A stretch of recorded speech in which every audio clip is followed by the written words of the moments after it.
কুষ্টিয়ায় বেসামাল চালের বাজার, সব ধরনের চালের দাম কেজিতে বেড়েছে ৩ থেকে ৪ টাকা। এ নিয়ে আরো জানাতে যুক্ত হচ্ছেন সহকর্মী নাহিদ হাসান তিতাস। তিতাস, দাম বৃদ্ধির কি কারণ বলছেন মিল মালিকরা?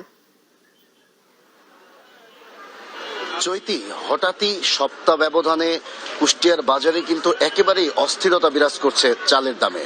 অর্থাৎ সব ধরনের চালের দামই কিন্তু কেজি প্রতি ৩ থেকে ৫ টাকা করে বেড়েছে। অর্থাৎ প্রতিদিনই বাড়ছে চালের দাম। আর সবচেয়ে বেশি যেটি বেড়েছে সেটি হচ্ছে মিনিকেট চালের দাম। অর্থাৎ ইতিহাসের সর্বোচ্চ রেকর্ড দামে মিনিকেট চাল বিক্রি হচ্ছে ৮৫ থেকে ৮৬ টাকা কেজি দরে। এছাড়াও যে অন্যান্য যে চালের দাম রয়েছে সেগুলোও কিন্তু কেজিতে ৩ থেকে ৪ টাকা করে বৃদ্ধি পেয়েছে। আমি রয়েছি কুষ্টিয়ার সবচেয়ে বড় খুচরা বাজার পৌর বাজারে। এ বাজারের আজকের বাজার দর যদি আমি জানাই, যেমন মিনিকেট চাল গতকালও ৮৫ টাকা বিক্রি হলে আজকে কিন্তু ৮৬ টাকা বিক্রি হচ্ছে। অর্থাৎ আমি বলতে পারি ৫ থেকে ৬ টাকা কিন্তু কেজিতে বেড়েছে মাত্র সপ্তাহ ব্যবধানে।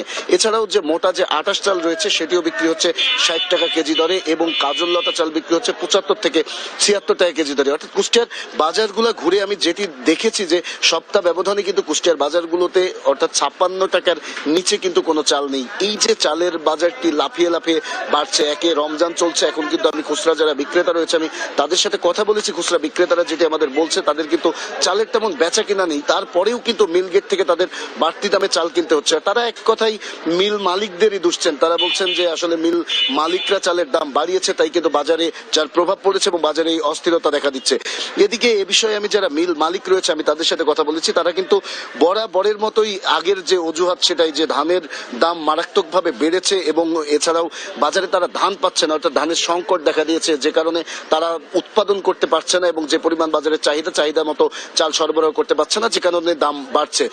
আসলে এই যে দীর্ঘ দিন ধরে কুষ্টিয়ার যে চালের বাজারের যে অস্থিরতা, এর পিছনে কিন্তু মিল মালিকদের সিন্ডিকেট এবং প্রশাসনের যে নজরদারির অভাব, সেটিকে কিন্তু সাধারণ যারা ভোক্তারা আছেন তারা কিন্তু দুষছেন। সাধারণ ভোক্তারা বলছেন যে দীর্ঘ দিন ধরে কারণে অকারণেই কিন্তু মিল মালিকরা দফায় দফায় চালের দাম বাড়িয়ে দিচ্ছে এবং যেটা তাদের উপরে চাপ পড়ছে। তারা বলছে যতদিন না পর্যন্ত চালের এই যে মিলগুলো আছে, যারা মিল মালিকরা রয়েছে সেখানে শক্তভাবে কঠোরভাবে অভিযান চালানো না হবে, ততদিন পর্যন্ত কিন্তু কোনোভাবেই চালের বাজার নিয়ন্ত্রণ করা যাবে না। তাই তারা দাবি জানাচ্ছেন যে কঠোরভাবে এই মিলগুলোকে মনিটরিং এর আওতায় আনা হোক এবং এই মিলগুলোর অভিযান চালানো হোক, তবেই কিন্তু চালের দাম কমবে। তাছাড়া চালের দাম কমার কোনো সম্ভাবনা নেই। আপনাকে একটু জানিয়ে রাখতে চাই চৈতি, যে বাংলাদেশের অন্যতম সরু চালের মোকাম কিন্তু কুষ্টিয়ার খাজানগর। এখানে প্রায় ৩০০ থেকে ৩৫০ চাল কল রয়েছে, যেখানে প্রতিদিন কিন্তু ৬০০ টাকা চাল উৎপাদন হয় এবং দেশের বিভিন্ন জেলায় চলে যায়। যদি এই কুষ্টিয়ার বাজারে যে চালের যে অস্থিরতা শুরু হয়েছে, এটি যদি কোনোভাবে নিয়ন্ত্রণ না করা যায়, তবে কিন্তু দেশের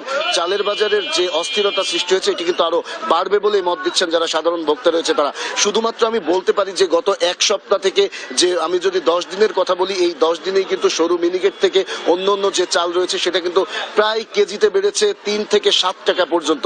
অর্থাৎ একেবারেই বেসামাল হয়ে পড়েছে কুষ্টিয়ার চালের বাজার। এই ছিল কুষ্টিয়ার চালের বাজার থেকে আমার কাছে সর্বশেষ খবর। চৈতি। তিতাস, ধন্যবাদ আপনাকে। কুষ্টিয়া থেকে চালের বাজারের খবর জানাচ্ছিলেন সহকর্মী নাহিদ হাসান তিতাস।